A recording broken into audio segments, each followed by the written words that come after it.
Donuts. First, tell us how that's going, and second of all, what's your favorite thing at Dunkin Donuts? I've been big on the iced coffee lately. It's been my deal kind of through the summer. The relationship with Dunkin's been outstanding.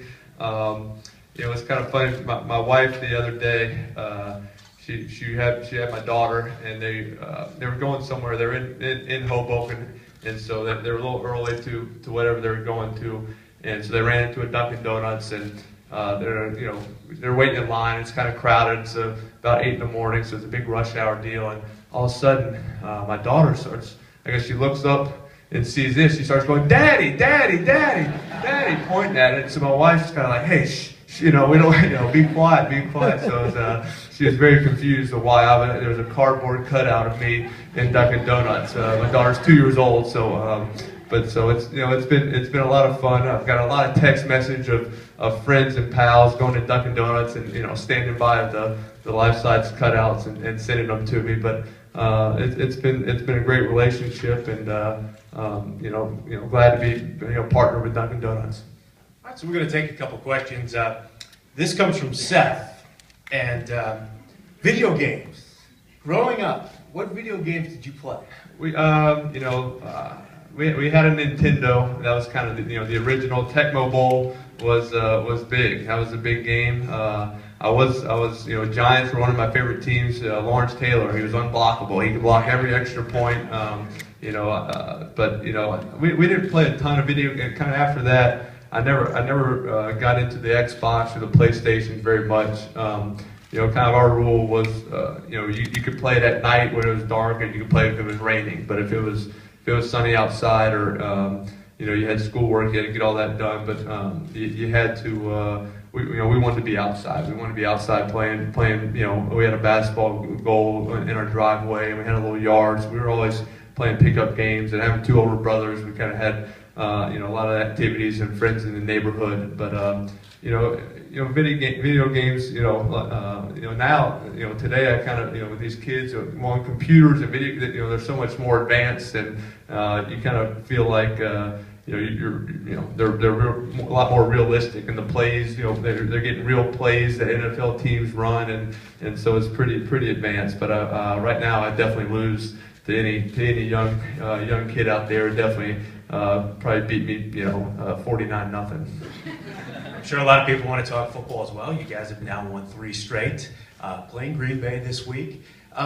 Do you like how the team's playing, and are you starting to think more and more that this team has a chance to make the playoffs? Yeah, obviously, winning 3 in a row after a rough start. So been proud of our team, just the way we've stayed strong, and we've no one got down, no one had any quit at them, no one started blaming anybody or having friction in the locker room. Everybody stayed together and stayed positive, that we could play better football. So each week we're determined to get better. There's definitely room for improvement still, but we're finding ways to win games.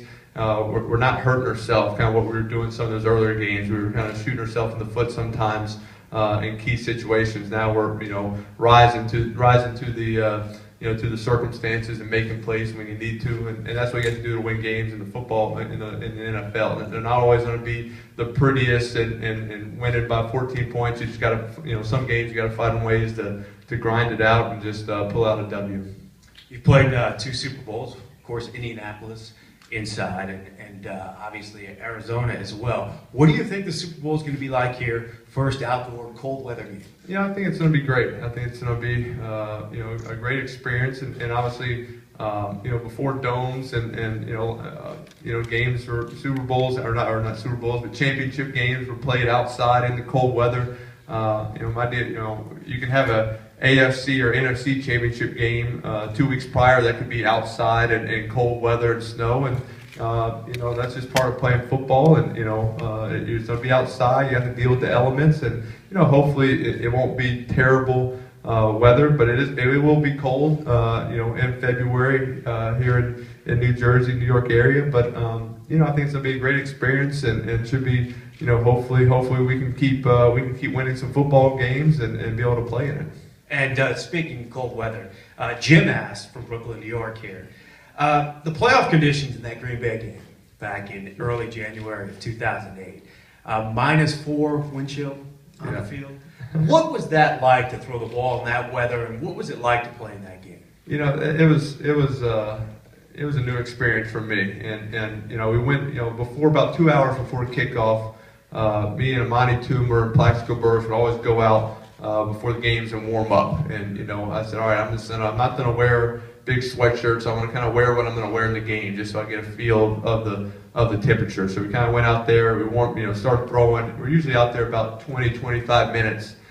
We lasted about 7 minutes, and I was, you know, kind of throwing them like, you know, they're coming back. They're you know, they stopped catching with their hands. You know, they're kind of out there early stretching. They started catching with their body and chest. I'm like, what are y'all doing? They're like, my hands are frozen. I said, y'all loose? Yeah, we're loose. We're ready. So we, you know, ran back in, warmed up.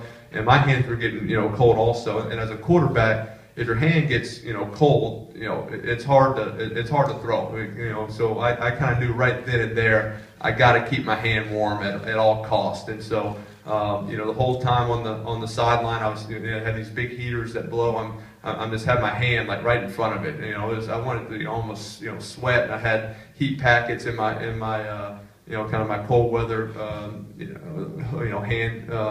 I don't know what you call it, the little, you know, hand thing you put there. So, you know, I'm going to keep my hands warm at all costs, and so, you know, it worked out. I did that. My hands never got cold, and was able to throw the ball pretty well. Was the ball like a rock? Yeah, the ball was, you know, slick, and that's what happens. When it gets cold, the ball gets, it just gets, you know, very hard, very slick, and so, you know, if your hand gets cold or it gets, you know, dry, you know, it can easily slip out of the hand. It's hard to get a great grip on the ball. And so, but you know, I just had, you know, try to keep my hand almost, you know, have a little sweat on it, and kind of helps give a little grip to it to throw the ball a little bit better. This question comes from Diane, and she says, "What was your major in college, and what was your backup plan if football didn't work out?" I was a business major in college.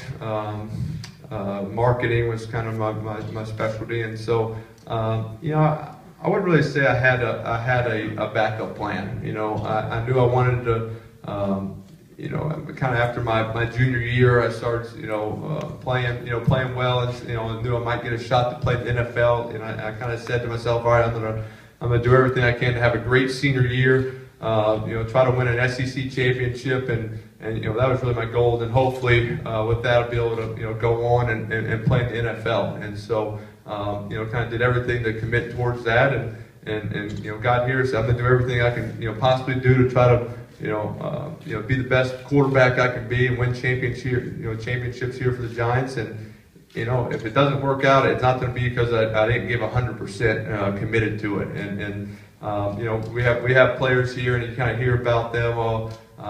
You know, I say, well, I got a little, you know, second job or side job I do in the off season, kind of, you know, getting prepared for, you know, career after football. I got my real estate license and stuff. I kind of say, well, you know, if you put a little bit more time to your football career, you know, you might be doing that real estate job a little bit, you know, before you expect. So, you know, I kind of want to be 100% committed to my job. You know, trying to be the best I can be, and do this as long as I can. This question. All right, this question comes to us from Benjamin from North Babylon. And when you were a kid, did you do anything else besides play football?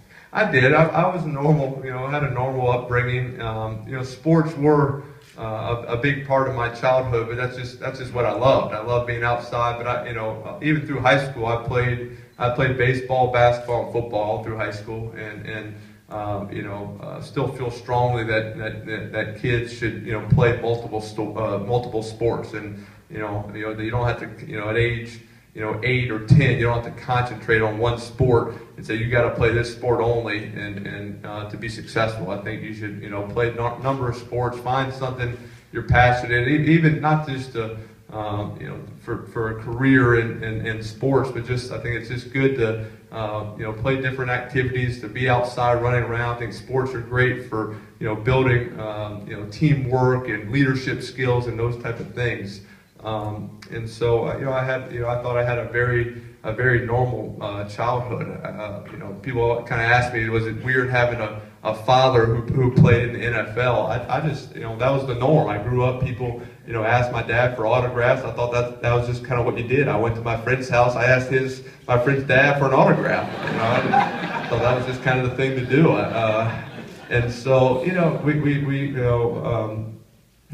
did play a lot of, pickup football games in our front yard, and our house was always kind of the house where the neighborhood kids would come to, and I would have my friends, my two brothers would have their friends, and they would be playing football in the front, we'd be in the side court playing basketball, and if I got invited, my brothers were 5 years and 7 years older than me, so if I just got invited to play in that game, that was huge for me. I'd be permanent center, but I was still kind of getting to run around with them, and that was always a big thrill. All right, our next question comes from Tom Davis from Cary Place, New York. And Eli, what do you do before a big game to get you and your team pumped up?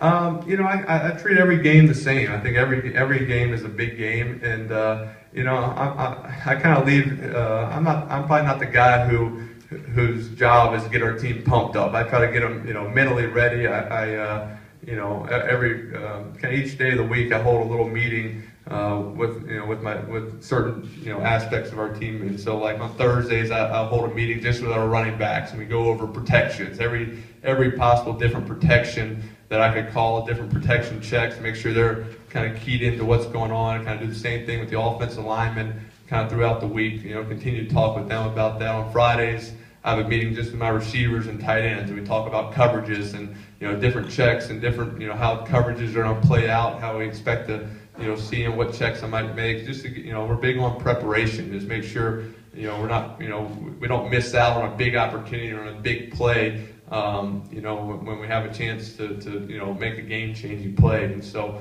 before the game, just talk to them about how I think the game might play out, what we're going to need to do during the course of the game. Try to stay calm and collective, and if we're not got off to a slow start, just to try to get them back focused and say, hey, let's go make a score and get the momentum back and those type of things. But we had guys like Antrell Roll and Brandon Jacobs and David Deal, kind of guys who are more fiery and try to get the team more pumped up.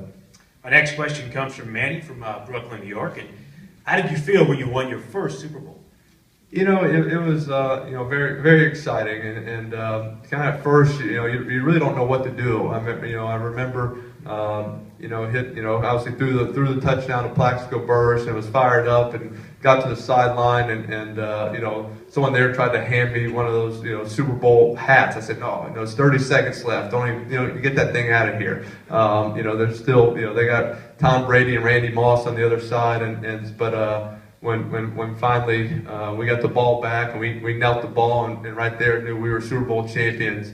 You just kind of start running around and looking for someone to hug, and you just have a lot of emotions going on. It was kind of finally standing there on the podium and about to. Coach Coughlin was kind of talking and getting the Super Bowl trophy, the Lombardi trophy, and it kind of had a little piece. No one was around me, and it kind of hits you, just everything that you've gone through and the hard work to get to that championship. And it was my first championship ever in any type of football scenario. I never won a high school state championship or in college won a national championship. So it was exciting. And then after the game, had a lot of my high school buddies were at the game, college buddies who I played football with but never either went on to the next levels. And right when I walked in, I had about 15 of them come up and give you huge hugs, and it's almost like I know they celebrated harder than I did that night. It was almost like they didn't all won a Super Bowl. They kind of lived their football careers, through me. So I went home at a reasonable hour. I kind of heard the stories of them after, but they felt they were Super Bowl champions as well.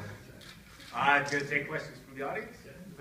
Hello, Dominic. I just wanted to ask you, how different was it winning the second Super Bowl, and which one did you enjoy more? I guess they're kind of like your kids. You love them both, and you don't have favorites. And the first one it is kind of brand new, and so it is kind of you don't know the emotions you're going to go through. So it is a special feeling. The second one, it's still very, very rewarding. You kind of start thinking about some of your other teammates who are going through those emotions for the first time. Akeem Nicks and Victor Cruz, guys like, Antrell Roll, who played in a Super Bowl, that played, 7 or 8 seasons, and he lost the Super Bowl, and so he's winning one for the first time. Guys like Rocky Bernard, a defensive tackle, played 14 years, never won a Super Bowl. So the guys who are kind of going through that for the first time, you feel real excited for them, but both of them are extremely rewarding, and you feel like you're able to accomplish a special feat, having knowing that you're the best team in the National Football League that year. Take a question in the back to the left. Yeah. Hey, Eli. Really enjoyed that commercial with you and your brother Peyton. Just wondering if we could get a verse from the song "Football on Your Phone." I think I was a one and done, a one-hit wonder for me. My throat's a little sore today for the game, and I just don't think I can do it justice. The acoustics in here aren't quite right for me, so I don't think I can pull it off today. The commercials are something you're very good at, and we've seen you in the Dunkin Donuts commercial. We saw you host Saturday Night Live. Is that something you like doing? It is fun. It's something you got to get in the moment, and you have those few hours where you can kind of be a different person and kind of show a different side of your personality. And so you do. It is a fun activity. You do it in the off season where you kind of we're here, we're working out. Our days usually done by 1 or 2 o'clock, and you have some off days, so you try to time it up with that where it's not taken away from your preparation in any way. So it is fun. It is it's a lot of fun when you get to do something with with Peyton or with our brothers or with some teammates, and you kind of get to hang out for a day. So they are all of them are great. We've done some really fun ones with Dunkin Donuts this year. Had some funny actors and actresses, and kind of get to improv a little bit on a few things. So you kind of have some really funny moments, and they're good days. Take a question back to the left. Since the relationship is in its second year, have you started to think about becoming a franchisee? I haven't, but now I might. So I'll definitely look into that. So I don't know how my business aspect is right now. I'm gonna focus on football for right now. Make sure I'm staying with my day job. But obviously it has been a great relationship. I'm a huge fan of Dunkin Donuts. There's a lot of times driving into the facility, there's one exit before you get off here. Stop by and get my iced coffee or get a little sandwich, breakfast sandwich. So I am a big fan, and it's been great. Why did you pick number 10, and did you get to pick it? I picked number 10 in high school. I was number 18, and that's what both my brothers wore. Went to the same high school, so they were both 18. So I wore 18. When I went to Ole Miss for college, my dad wore number 18 there, and that number's retired. And so they offered. They said you can have 18 if you want. I said no, I don't want to take his number away. And so at that point. College, I wanted to be a double-digit number for whatever reason, and I think I had the options of number 11, number 15, or number 10, and so I chose 10. I kind of said I'd never worn that number in any sports growing up. I said I'm gonna try this one, and stuck with it. When I got to the Giants, Jeff Fiegels, who was our punter here for a long time, he was number 10, and so I got here. I kind of asked Jeff how strongly he was connected or to number 10. He said he could be influenced to change numbers. So so we kind of worked out a little secret deal, and I sent his family on a nice trip to Florida.